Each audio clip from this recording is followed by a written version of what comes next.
हमारे इस YouTube channel के सेगमेंट फास्ट न्यूज में आप तमाम का इस्तकबाल है। इस वीडियो में आप देख सकते हैं कमेंटों में बहुत ज्यादा खबरें। तो आइए शुरू करते हैं वीडियो को और देखते हैं आज की ताजा तरीन खबरें। बीजेपी के रुकने पार्लियामेंट डी अरविंद के घर पर हमला। टीआरएस के रुकने कौंसिल के कविता के खिलाफ बयान देने पर बीजेपी के रुकने पार्लियामेंट डी अरविंद के ख़यामगाह पर टीआरएस के कारकुनों ने तोड़फोड़ की। बताया गया है कि बीजेपी रुकने पार्लियामेंट डी अरविंद ने कविता के कांग्रेस पार्टी में शामिल होने की कोशिश का इल्जाम लगाया था, जिस पर बरहम कविता ने आज प्रेस कॉन्फ्रेंस मुनक्किद करते हुए बीजेपी रुकने पार्लियामेंट को संगीन नताइज की वार्निंग दी। दूसरी तरफ टीआरएस कारकुनों ने हैदराबाद में वाक़ अरविंद के ख़यामगाह पर तोड़फोड़ की। इस वक्त अरविंद घर पर नहीं थे, उनकी मां घर पर मौजूद थी, जिन्होंने टीआरएस कारकुनों की इस हरकत की मजम्मत की। बीजेपी के एमपी धर्मपुरी अरविंद ने कहा, मैंने कुछ भी गैर पार्लिमानी लफ्ज नहीं कहा। निजामाबाद से बीजेपी के रुकने पार्लियामेंट धर्मपुरी अरविंद ने हैदराबाद में अपने घर पर टीआरएस कारकुनों के हमले की मजम्मत की है और दावा किया है कि उन्होंने टीआरएस एमएलसी के कविता के खिलाफ कोई गैर पार्लिमानी बात नहीं की। उन्होंने इल्जाम लगाया है कि वो उन्हें सिर्फ सियासी फायदा हासिल करने के लिए निशाना बना रही है। अखबारी नुमाइंदों से बात करते हुए अरविंद ने कहा कि उनके घर पर हमला चीफ मिनिस्टर के चंद्रशेखर राव और उनके अरकान खानदान के हुक्म पर किया गया था। उन्होंने उसे जात का तकब्बुर करार दिया और कविता को चैलेंज किया कि वो लोकसभा इंतखाबात को यकीनी बनाने में उनके खिलाफ मुकाबला करें। बीजेपी का तेलंगाना में भेजा गया शिंदे मॉडल हमने मुस्तरद कर दिया, केसीआर की बेटी का दावा। वज़ीर आला तेलंगाना के चंद्रशेखर राव की बेटी के कविता ने जुमे को दावा किया है कि बीजेपी ने उन्हें तेलंगाना में शिंदे मॉडल की तजवीज़ भेजी थी, लेकिन उन्होंने इसे मुस्तरद कर दिया। तेलंगाना कानून साज कौंसिल के कविता ने नामानिगारों को बताया कि बीजेपी के दोस्तों ने इस तजवीज़ के साथ उनसे रब्ता किया था। शिंदे मॉडल महाराष्ट्र में एकनाथ शिंदे की क़यादत में शिवसेना में बगावत का हवाला है, जो बाद में वज़ीर आला बने थे। कविता ने कहा, मेरे पास बीजेपी के दोस्तों और बीजेपी के हम ख्याल तंजीमों की तरफ से तजवीज़ पेश की गई थी कि मैं उनकी पार्टी में शामिल हो जाऊं। इस तजवीज़ को शिंदे मॉडल कहा जाता है। मैंने कहा कि तेलंगाना के लोग अपनी पार्टियों और अपने कायदीन से गद्दारी नहीं करते। हम पिछले दरवाजे से नहीं बल्कि अपनी ताकत से लीडर बनेंगे। उन्होंने कहा कि हमने इंतहाई शाइस्तगी से उनकी पेशकश को मुस्तरद कर दिया। इसके बाद वो क्या करते हैं वो अलग कहानी है। हम अवामी जिंदगी में हैं, हम हमेशा लोगों के दरमियान हैं और हम उनका सामना करेंगे। कविता ने कहा कि 2 दिन पहले केसीआर तेलंगाना राष्ट्र समिति के कायदीन की मीटिंग में इंकशाफ किया था कि बीजेपी ने उन्हें पाला बदलने का लालच दिया था। वहीं बीजेपी कायदीन ने केसीआर के दावे को मुस्तरद कर दिया है। बीजेपी के रियासती सदर बंडी संजय ने कहा कि अगर केसीआर बीजेपी में शामिल होना भी चाहें तो भी पार्टी उन्हें कबूल नहीं करेगी। निजामाबाद से बीजेपी के रुकने पार्लियामेंट डी अरविंद ने एक ट्वीट में कहा, हम ऐसी पार्टी नहीं है जो शराब के कारोबार में मुलव्विस हों, इसलिए हमारा केसीआर की औलादों से कोई लेना देना नहीं है। केसीआर खानदान बदउनवानियों में मुलव्विस है, डी अरविंद ने कहा। बीजेपी एमपी डी अरविंद ने इल्जाम लगाया है कि चीफ मिनिस्टर केसीआर सियासी फायदे के लिए अपनी बेटी और अरकान असेंबली के नाम का इस्तेमाल कर रहे हैं। मीडिया से बात करते हुए अरविंद ने कहा कि चीफ मिनिस्टर रियासत में बीजेपी की बढ़ती मकबूलियत से खौफजदा हैं। बीजेपी पर कविता और अरकान असेंबली को इनहराफ के लिए उकसाने का इल्जाम बेबुनियाद है। उन्होंने कहा कि चीफ मिनिस्टर की ये सूरत हाल फर्जंद और दुख्तर के सबब हुई है। उन्होंने कहा कि अवामी खिदमत के बजाय केसीआर खानदान बदउनवानियों में मुलव्विस है। ड्रग्स, गांजा और ब्यूटी पार्लर मामलात में खानदान मुलव्विस है। उन्होंने कहा कि लकर स्कैम में टीआरएस और आम आदमी पार्टी दोनों शामिल हैं। ने अवाम से जो वायदे किए थे उनकी तकमील नहीं की गई। डीजीपी महेंदर रेड्डी की 31 दिसंबर को हो रही है सबकदोशी। Director general police Mahender Reddy 31 दिसंबर को रिटायर होने वाले हैं। उनकी जगह पर नए डीजीपी के ओहदे के लिए कई आईपीएस ओहदेदार दौड़ में हैं। इनमें साबिक पुलिस कमिश्नर और मौजूदा DG anti corruption bureau Anjani Kumar का नाम भी शामिल है। महेंदर रेड्डी ने डीजीपी बनने से पहले हैदराबाद के कमिश्नर के ओहदे पर भी काम किया। उनकी पेशावराना सलाहियतों के चीफ मिनिस्टर के चंद्रशेखर राव भी कायल हैं, जिसका इतराफ उन्होंने बंजारा हिल्स में नौ तामीर करदा पुलिस दफ्तर की इफ्तिताही तकरीब में भी किया था। ये इत्तलात गश्त कर रही है कि महेंदर रेड्डी की रिटायरमेंट के बाद चीफ मिनिस्टर उन्हें अपना मुशीर भी बना सकते हैं। सेक्रेटेरिएट की नई इमारत की तामीर शहीदान तेलंगाना की कुर्बानियों का नतीजा, केसीआर ने कहा। Doctor B R Ambedkar Telangana state secretariat complex की नई इमारत को शहीदान तेलंगाना की कुर्बानियों का नतीजा करार देते हुए चीफ मिनिस्टर के चंद्रशेखर राव ने इस यकीन का इजहार किया कि नई इमारत मुकम्मल होने के बाद दूसरी रियासतों के लिए एक मिसाल होगी और इससे तेलंगाना की इज्जत नफ्स का इजहार होगा। चीफ मिनिस्टर ने तेलंगाना सेक्रेटेरिएट की नई इमारत की तामीराती कामों का मुआयना किया। उन्होंने अब तक की पेशरफ्त पर इत्मीनान का इजहार किया। चीफ मिनिस्टर ने इस मौके पर कहा कि सेक्रेटेरिएट के रूबरू तेलंगाना यादगार शहीदान भी तामीर किया जा रहा है, ताकि तेलंगाना काज के लिए जान कुर्बान करने वालों की याद ताज़ा रहे। उन्होंने उम्मीद जाहिर की है कि हुकूमत डॉक्टर बी आर अम्बेडकर की ख्वाहिशात और तेलंगाना शहीदों की ख्वाहिशात के मुताबिक काम करती रहेगी, ताकि आइंदा नस्लों का मुस्तकबिल बेहतर हो सके। उन्होंने कहा कि हुक्मरानी को बेहतर बनाने सेक्रेटेरिएट की नई इमारत को डॉक्टर अम्बेडकर के नाम से मौसूम किया जा रहा है।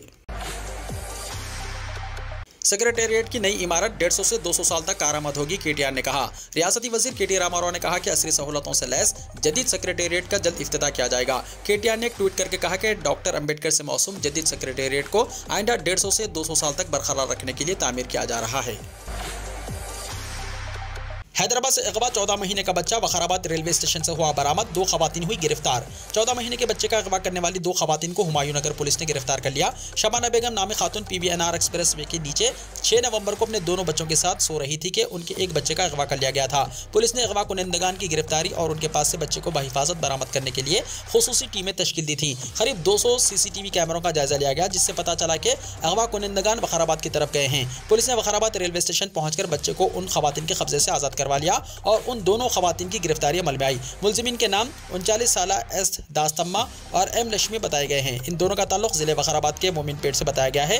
तहकीकात पर पता चला कि इन दोनों खवातीन ने भीख मांगने के लिए बच्चे का अगवा किया था, क्योंकि उन्हें मालूम था कि लोग छोटे बच्चों को देखकर हमदर्दी का मुजाहरा करते हैं। ब्लड प्रूफ गाड़ी को तब्दील नहीं किया गया तो वापस लिया जाए, राजा सिंह ने कहा। इंटेलिजेंस ओहदेदारों की जानिब से फराहम करदा ब्लड प्रूफ गाड़ी पर बीजेपी के रुकन असम्बली राजा सिंह ने एक मरतबा फिर अदम इत्मीनान का इजहार किया। उन्होंने कहा कि हालांकि कई मरतबा मौके पर पुलिस के इल्म में इस बात को लाया गया कि उन्हें अलाट करदा गाड़ी की बार बार मरम्मत की जा रही है, लेकिन इसके बावजूद उन्हें वही पुरानी गाड़ी फराहम की जा रही है। इस 2010 मॉडल की गाड़ी में किसी भी हंगामी सूरत हाल पर वो नहीं जा सकते, क्योंकि ये ब्लड प्रूफ गाड़ी सड़क के दरमियान अचानक फेल हो रही है। हाल ही में बाज़ अरकान असम्बली को नई ब्लड प्रूफ गाड़ियाँ अलॉट की गई हैं। उन्हें यह देखकर हैरत हुई है कि इस फहरिस्त में उनका नाम शामिल नहीं है। पुलिस को यह पता चला है कि दहशतगर्दों से उन्हें खतरा है, लेकिन उनकी सलामती को नजरअंदाज किया जा रहा है। इससे दहशतगर्दों और गैर समाजी अनासिर की जानिब से उन पर हमले का मौका फराहम किया जा रहा है। अगर ब्लड प्रूफ गाड़ी तब्दील नहीं की गई तो उसे वापस लिया जाए, वो पुरानी गाड़ी का इस्तेमाल नहीं करेंगे। दलित बंधु स्कीम में अरकान असेंबली की सिफारिश जरूरी नहीं, हाईकोर्ट ने कहा। हाईकोर्ट ने कहा कि रियासत में दलित बंधु स्कीम के मामले में MLA की सिफारिश की जरूरत नहीं है। ओहदेदारों को हिदायत दी गई है कि मुस्तहिक इस्तिफादा कुनिंदगान का स्कीम के लिए इंतखाब किया जाए। साथ ही साथ अदालत ने कहा कि सरकारी स्कीमात में सियासी मदाखिलत नहीं होनी चाहिए। अदालत ने सवाल किया कि हकीकी इस्तिफादा कुनिंदगान का इंतखाब करने वाले वो कौन होते हैं। वाज़ेह है कि बाज़ अफराद ने दलित बंधु स्कीम में शमूलियत की ख्वाहिश करते हुए वरंगल जिले कलेक्टर के पास दरख्वास्त दाखिल की, जिस पर उन्होंने ये कहते हुए दरख्वास्तों को मुस्तरद कर दिया कि MLA की सिफारिश के बगैर इन्हें कबूल नहीं किया जा सकता। वरंगल से ताल्लुक रखने वाले जे नौतन बाबू समेत और दूसरों ने अदालत से रुजू होते हुए कहा कि TRS पार्टी के कारकुनों को भी इस स्कीम में शामिल किया जा रहा है और दूसरों की दरख्वास्तों को मुस्तरद किया जा रहा है। इस मुकदमे की समाअत के दौरान अदालत ने ये रिमार्क्स किए।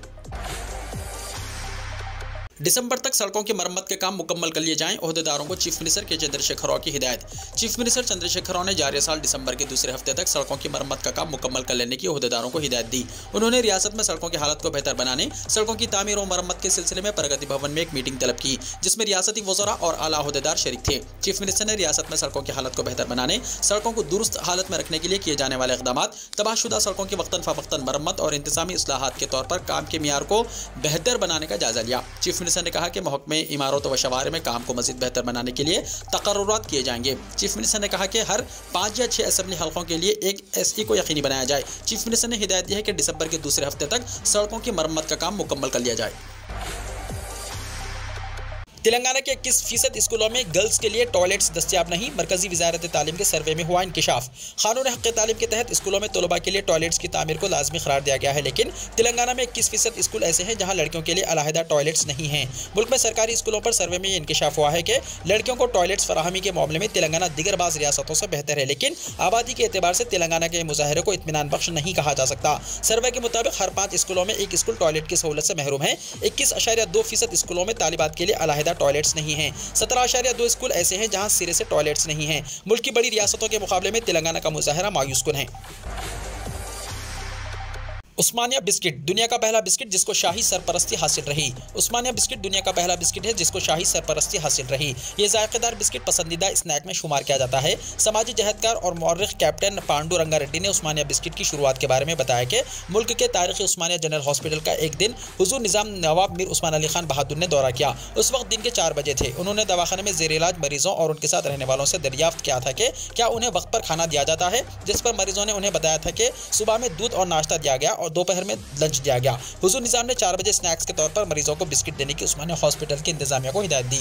उस वक्त माहिरीन पकवान ने परहेजी ग़िज़ा के तौर पर ऐसा बिस्किट तैयार किया जो थोड़ा मीठा और थोड़ा नमकीन के साथ नरम भी हो। हुजूर निज़ाम के हुक्म की तामील करते हुए माहिरीन पकवान ने मस्का, शक्कर, कस्टर्ड पाउडर, सोडा, इलायची पाउडर, जाफरानी दूध और मैदा इस्तेमाल करते हुए एक इंतहाई नरम जायकेदार बिस्किट तैयार किया गया और इसका नाम उस्मानिया बिस्किट रखा गया। इस बिस्किट को जब हुजूर निजाम की खिदमत में पेश किया गया तो उन्होंने भी इसको खूब पसंद किया, बल्कि इसको अपने स्नैक्स में शामिल रखने का हुक्म दिया। इस मामले में ये कहा जा सकता है कि उस्मानिया बिस्किट दुनिया का पहला बिस्किट है जिसकी सरपरस्ती किसी शाही हुकूमत ने की है। जिस तरह हैदराबादी बिरयानी, हलीम, बघारे बैगन, चाय और खुबानी का मीठा सारी दुनिया में जायका और लज्जत के लिए शोहरत रखते हैं, इस तरह उस्मानिया बिस्किट को भी आलमी सतह पर शोहरत हासिल हुई है। बीजेपी को इख्तिदार से बेदखल करने के लिए सेकुलर पार्टियों में इत्तेहाद की जरूरत। सीपीआई के कौमी जनरल सेक्रेटरी डी राजा ने मुल्क भर में बीजेपी के खिलाफ मुत्तहदा मुकाबले की जरूरत पर जोर दिया और कहा कि सीपीआई जाफरानी पार्टी के खिलाफ तमाम इलाकाई जमातों के साथ मुफाहिमत के लिए तैयार है। उन्होंने कहा कि जो भी पार्टी बीजेपी की मुखालिफत में काम करेगी, सीपीआई उसका साथ देगी। हैदराबाद में मीडिया के नुमाइंदों से बातचीत करते हुए डी राजा ने कहा कि साल 2024 के आम इंतखाबात तमाम सियासी पार्टियों के लिए अहमियत के हामिल हैं। बीजेपी को इख्तिदार से बेदखल करने के लिए तमाम सेकुलर जमातों को मुत्तहदा तौर पर काम करने का ये बेहतरीन मौका है। उन्होंने कहा कि बीजेपी की शिकस्त यकीनी बनाने के लिए हम तमाम हमख्याल सियासी पार्टियों के कायदीन के साथ आइंदा इंतखाबात में काम करने के लिए तैयार हैं। सीपीआई के कौमी सेक्रेटरी ने इल्जाम आयद किया है कि मरकज की बीजेपी हुकूमत ने 8 बरसों में अवाम बिलखुसूस नौजवानों को धोखा दिया है। वादों की तकमील में नाकामी के सबब अवाम को मुश्किलात का सामना करना पड़ा। हर साल 2 करोड़ नौकरियां फराहम करने का वायदा करते हुए नौजवानों के साथ धोखाधड़ी की गई। उन्होंने कहा कि मरकजी हुकूमत के फैसलों के नतीजे में मुल्क की मईशत कमजोर हुई है। डी राजा ने कहा कि अगर साल 2024 में बीजेपी को दोबारा इख्तिदार हासिल हुआ तो मुल्क मजीद तबाही के रास्ते पर चल पड़ेगा। शहर में रात के औकात में सर्दी की शदीद लहर। दोनों शहरों में रात के औकात में सर्दी की लहर में इजाफे के साथ ही कई इलाकों में रात देर गए ट्रैफिक और शहरियों की आमद और रफ्त मांद पड़ चुकी है और शहरी जल्द घरों को रवाना होने लगे हैं। शहर के कई इलाकों में रात देर गए जहां चहल पहल हुआ करती थी, उन इलाकों में सन्नाटा छाने लगा है और शहरी घरों को रवाना होने लगे हैं। दोनों शहरों के नवाही इलाकों उप्पल, बंदलागुड़ा, राजेंद्र नगर, अत्तापुर, शमशाबाद, नागुल, आरसीपुरम, इब्राहिमपट्टनम, वनस्थलीपुरम और दिगर में रात के औकात में दर्ज हरारत में काफ़ी गिरावट आ रही है। महकमा मौसमियात की पेशरासी के मुताबिक शहर में 15 नवंबर से दर्ज हरारत में गिरावट के साथ सर्दी की लहर में इजाफे के इम्कान थे, लेकिन गुज़िश्ता 2 दिनों के दौरान दर्ज हरारत में इस कदर गिरावट रिकॉर्ड नहीं की गई जितनी गुज़िश्ता दिन रिकॉर्ड की गई थी। बताया जाता है कि शाम के साथ ही सर्द हवाओं के सबब शहरी मकानात का रुख करने लगे हैं और रात देर गए बस स्टैंड के अलावा दिगर मुकामात पर मौजूद अफराद को आग तापते देखा गया। महकमा मौसमियात के मुताबिक जारी हफ्ते के दौरान शहर हैदराबाद के अलावा तेलंगाना के बेशतर अजला में सर्दी की लहर जारी रहेगी और जिले मेदक, निर्मल, आदिलाबाद के अलावा दिगर इलाकों में दर्ज हरारत में गैर मुतवक्को गिरावट रिकॉर्ड किए जाने के इम्कान जाहिर किए गए। बताया जाता है कि आइंदा 2 दिनों के दौरान दर्ज हरारत में मजीद गिरावट रिकॉर्ड की जाएगी और शहर हैदराबाद के नवाही और मुजाफाती इलाकों में भी दर्ज हरारत में गिरावट रिकॉर्ड किए जाने के इम्कान है। मुंबई पुणे एक्सप्रेस वे पर खौफनाक सड़क हादसा, 5 हलाक 3 जख्मी। रियासत महाराष्ट्र में जुमे की सुबह एक खौफनाक सड़क हादसा पेश आया। खोपल्ली इलाके के करीब मुंबई पुणे एक्सप्रेस वे पर एक कार के दूसरी गाड़ी से टकराने से 5 अफराद हलाक और 3 शदीद जख्मी हो गए। फौरी मिली इत्तलात के मुताबिक हुक्काम ने बताया कि इनमें से 4 अफराद की मौके पर ही मौत हो गई और एक ने हॉस्पिटल ले जाते हुए दम तोड़ दिया। जख्मियों को MGM हॉस्पिटल में दाखिल कराया गया है। मज़ीद तफसीलात का इंतजार है। राशन तोलने में अब नहीं होगी घपलेबाजी, हुकूमत ने सख्त बना दिए कानून, राशन डीलर पर कसा शिकंजा। अगर आपके पास भी राशन कार्ड है और हुकूमत की तरफ से मिलने वाला राशन लेते हैं तो आपके लिए खुशखबरी है। आपको बताते चले कि राशन लेने वाले मुस्तहिकीन को जहन में रखते हुए हुकूमत ने कुछ अहम उसूल बनाए हैं और इन पर सख्ती से अमल कर रही है। इसके तहत राशन की तकसीम में घपले करने वाले डीलरों पर लगाम लगाई जाएगी। दरअसल सारिफिन की जानिब से राशन के वजन में बेज़ाब्तियों की बहुत सी शिकायत मौसूल हुई थी, जिसके बाद हुकूमत ने अब राशन की दुकानों पर इलेक्ट्रॉनिक पॉइंट ऑफ सेल कायम करना लाजमी करार दिया है। अब कोई भी राशन डीलर इलेक्ट्रॉनिक पॉइंट के बगैर सरकारी राशन शॉप पर राशन फरोख्त नहीं कर सकेगा। इसके जरिए राशन की तकसीम के अमल को आसान बनाया जा रहा है। नेशनल फूड सिक्योरिटी एक्ट के तहत मरकजी हुकूमत ने इलेक्ट्रॉनिक पॉइंट ऑफ सेल यानी EPOS को राशन की दुकानों पर इलेक्ट्रॉनिक पैमानों से जोड़ दिया है ताकि यह यकीनी बनाया जा सके कि सरकारी राशन लेने वाले लोगों को सही मिकदार में राशन मिले। हुकूमत ने राशन की दुकानों में शफाफियत बढ़ाने के मकसद से इस नए उसूल को लागू किया है। अहम बात यह है कि कम वजन के मामलों के हवाले से सारिफिन की जानिब से बहुत सी शिकायत मिल रही थी। मरकज ने सुप्रीम कोर्ट को बताए नोटबंदी के फायदे। मरकज की नरेंद्र मोदी हुकूमत ने 8 नवंबर 2016 को नोटबंदी की थी। सुप्रीम कोर्ट में आज नोटबंदी के फवायद की वजाहत करते हुए हुकूमत ने कहा कि इसके निफाज से 8 महीने कबल RBI से मशवरा किया गया था। सुप्रीम कोर्ट ने मरकजी हुकूमत से नोटबंदी के आईनी जवाज को लेकर सवाल पूछा था। इस मामले में मरकजी हुकूमत ने सुप्रीम कोर्ट में हलफनामा दाखिल करते हुए कहा कि नोटबंदी पर RBI के साथ अच्छी तरह से बातचीत की गई। उस वक्त के वजीर खजाना ने पार्लियामेंट में बताया था कि फरवरी 2016 में ही इस पर RBI से मुशावरत शुरू हो गई थी। ताहम इस मुशावरत और फैसले को खुफिया रखा गया। नोटबंदी के फैसले का दिफा करते हुए मरकज ने अपने हलफनामे में कहा कि यह फैसला RBI की सिफारिश और 500 और 1000 रुपए के नोटों को वापस लेने की तजवीज़ करदा मंसूबे पर वो बन्नी है। नोटबंदी पर वजीर आजम और आरबीआई के साबिक गवर्नर के अलग अलग बयानात, कौन सच बोल रहा है? फिल्म अदाकार प्रकाश राज का सवाल। बॉलीवुड अदाकार प्रकाश राज ने एक बार फिर वजीर आजम नरेंद्र मोदी को निशाना बनाया है। नोटबंदी पर वजीर आजम मोदी और रिजर्व बैंक ऑफ इंडिया के साबिक गवर्नर रघुराम राजन के दो मुख्तलिफ बयानात शेयर करते हुए उन्होंने पूछा कि दोनों में से कौन सच कह रहा है। प्रकाश राज ने दावा किया है कि पीएम मोदी ने कहा था कि हुकूमत हिंद ने आरबीआई के साथ बातचीत के बाद ही नोटबंदी जैसा कदम उठाया है, जबकि रघुराज राजन जो उस वक्त रिजर्व बैंक के गवर्नर थे, उनका कहना है कि हुकूमत ने नोटबंदी के सिलसिले में आरबीआई के साथ कोई बातचीत नहीं की थी। पीएम और राजन के बयान को शेयर करते हुए प्रकाश राज ने ट्वीट किया, प्यारे हमवतनों, इनमें से कौन सच बोल रहा है? सिर्फ पूछ रहा हूं। कर्नाटक के कांग्रेस रुकन असेंबली तनवीर सेठ को जान से मार देने की धमकी मिली। सेठ ने ऐलान किया था कि तारीखी शहरों मैसूर या श्रीरंगपट्टनम में वो टीपू सुल्तान का सबसे ऊंचा 108 फीट का मुजस्समा नस्ब करेंगे। साबिक मिनिस्टर और कांग्रेस के रुकन असेंबली तनवीर सेठ ने पुलिस में एक शिकायत दर्ज करवाते हुए इल्जाम लगाया है कि उन्हें टीपू सुल्तान का यहां पर मुजस्समा नस्ब करने के ऐलान पर जान से मार देने की धमकी मिली है। जुमे के रोज पुलिस ने इस बात की जानकारी दी है। भारत जोड़ो यात्रा में महात्मा गांधी के पड़पोते की शिरकत। रियासत महाराष्ट्र के अकोला में राहुल गांधी की भारत जोड़ो यात्रा का आज दूसरा दिन है। यात्रा सुबह 6 बजे बाग फाटा से शुरू हुई और कुछ ही देर बाद बाबा कौम महात्मा गांधी के पड़पोते तुषार गांधी ने भी शिरकत की। तुषार गांधी और राहुल गांधी ने एक दूसरे का हाथ पकड़कर सफर किया। इस यात्रा में नेहरू और गांधी खानदान का मेलजोल देखने को मिला। इसके साथ ही कांग्रेस के बड़े लीडरों ने भी इस यात्रा में शिरकत की, जिनमें मुकुल वासनिक, मानिकराव ठाकरे और भाई जगताप का नाम काबिल जिक्र है। राहुल गांधी और तुषार गांधी ने तकरीबन 5 से 6 किलोमीटर तक साथ में हाथ मिलाकर सफर किया। इस वक्त कांग्रेस के रियासती सदर नाना पटोले भी उनके साथ थे। ताखीर से नहीं बल्कि जीरो टॉलरेंस की पॉलिसी से दहशतगर्दी का खात्मा होगा, वजीर आजम मोदी ने कहा। वजीर आजम नरेंद्र मोदी ने जुमे को दहशतगर्दी को इंसानियत के लिए सबसे बड़ा खतरा करार दिया और बैनुल-अक़वामी बरादरी से मुतालबा किया कि वो चोरी का रवैया छोड़कर इसके खिलाफ सिफर बर्दाश्त की पॉलिसी अपनाएं ताकि इसे जड़ से उखाड़ फेंका जा सके। आज यहाँ नेशनल इन्वेस्टिगेशन एजेंसी के ज़ेर एहतिमाम दहशतगर्दी के लिए कोई पैसा नहीं के मौजू पर तीसरी बैनुल-अक़वामी कॉन्फ्रेंस से खिताब करते हुए मोदी ने दो टोक अल्फाज में कहा कि हिंदुस्तान को कई दहाइयों से इस मसले का सामना है, लेकिन इसने पुख्ता अहद किया है कि जब तक दहशतगर्दी का खात्मा नहीं हो जाता तब तक वो आराम से नहीं बैठेंगे। उन्होंने कहा कि भारत में इस कॉन्फ्रेंस के इनेकाद की अपनी अहमियत है, क्योंकि भारत को उस वक्त से दहशतगर्दी का सामना है जब बेशतर मुमालिक ने इसे नजरअंदाज किया था। इसरो ने रकम की सुनहरी तारीख, मुल्क के पहले निजी रॉकेट की कामयाब लॉन्चिंग। हिंदुस्तानी खलाई तहकीक तंजीम इसरो ने जुमे को मुल्क का पहला प्राइवेट रॉकेट विक्रम एस को कामयाबी के साथ लॉन्च करके सुनहरी तारीख रकम कर दी। इस मिशन का नाम प्रारंभ रखा गया है। 3 घंटे के उल्टी गिनती के बाद सुबह 11:30 बजे प्रारंभ ने यहां से कामयाबी के साथ उड़ान भरी। हैदराबाद के Skyroot Aerospace company ने इस रॉकेट को तैयार किया है। 545 किलोग्राम वजनी ठोस ईंधन से चलने वाला और 6 मीटर लंबा सब ऑर्बिटल लॉन्च व्हीकल को साउंड रॉकेट लॉन्च से छोड़ा गया। 3 पेलोड के साथ इस रॉकेट के कामयाब लॉन्च के साथ ही हिंदुस्तान ने कला में एक और बड़ी छलांग लगा दी है। स्काई रूट एयर स्पेसेस ने ट्वीट किया, दिल की धड़कन तेज, सबकी नजरें आसमान की तरफ हैं, जमीन सुन रही है। फारूक अब्दुल्ला ने नेशनल कॉन्फ्रेंस सदर के ओहदे से दिया इस्तीफा। जम्मू एंड कश्मीर के साबिक वज़ीर आला और member parliament doctor Farooq Abdullah ने अपनी जमात नेशनल कॉन्फ्रेंस की सदारत के ओहदे से इस्तीफा दे दिया है। फारूक अब्दुल्ला का ये ऐलान पार्टी के लिए हैरानकुन था। नेशनल कॉन्फ्रेंस ने अब पार्टी के दस्तूर के मुताबिक नए सदर के इंतखाब के लिए 5 दिसंबर का दिन मुकर्रर किया है। इस रोज़ पार्टी के बानी शेख मोहम्मद अब्दुल्ला का यौम पैदाइश भी है। फारूक अब्दुल्ला ने साल 2002 में भी पार्टी की सदारत से इस्तीफा दिया था और अपने बेटे उमर अब्दुल्ला के हाथों में पार्टी क़यादत सौंपी थी। ताहम बाद में पार्टी की कारकर्दगी मायूस कुन होने के बाद उन्हें दोबारा सदर मुंतखब किया गया था। फारूक अब्दुल्ला को 1982 में शेख मोहम्मद अब्दुल्ला की वफात के बाद नेशनल कॉन्फ्रेंस का सदर बनाया गया था। मालूम हुआ है कि फारूक अब्दुल्ला ने मंगल को पार्टी के सदर दफ्तर वाक़े नवाए सुबह कॉम्प्लेक्स में लीडरान के साथ मीटिंग के बाद अपने ओहदे से इस्तीफा दिया है। बताया जाता है कि फारूक अब्दुल्ला ने यह फैसला अपनी उम्र और सेहत को मद्देनजर रखते हुए किया है। आजम खान का नाम वोटर लिस्ट से भी खारिज, बीजेपी उम्मीदवार की दरख्वास्त पर इंतखाबी अफसर की कार्रवाई। सियासी अखाड़ा बने रामपुर के ज़िमनी इंतखाब की गूंज सूबे के ऐवान इलेक्शन कमीशन से लेकर मुल्क की आला अदालत तक पहुंच गई है, मगर नतीजा वही आता है जो बीजेपी लीडर आकाश सक्सेना की जबान से निकल जाता है। ताज़ा पेश रफ्तों में आकाश सक्सेना की शिकायत पर इंतखाबी अफसर ने आजम खान का नाम वोटर लिस्ट से खारिज कर दिया है। आकाश सक्सेना की ही FIR पर कायम होने वाले मुकदमे में सजा मिलने के बाद आजम खान की असेंबली की रुकनीत मनसूख हो गई और उनके इंतखाबी मैदान में उतरने पर भी पाबंदी आयद कर दी गई है। रामपुर असेंबली सीट के इलेक्टोरल रजिस्ट्रेशन ऑफिसर ने अवामी नुमाइंदगी एक्ट 1950 और अवामी नुमाइंदगी एक्ट 1951 के तहत वोटर लिस्ट से उनका नाम हटाने का हुक्म जारी किया है। अफसर ने यह हुक्म रामपुर से बीजेपी उम्मीदवार आकाश सक्सेना की शिकायत पर दिया है।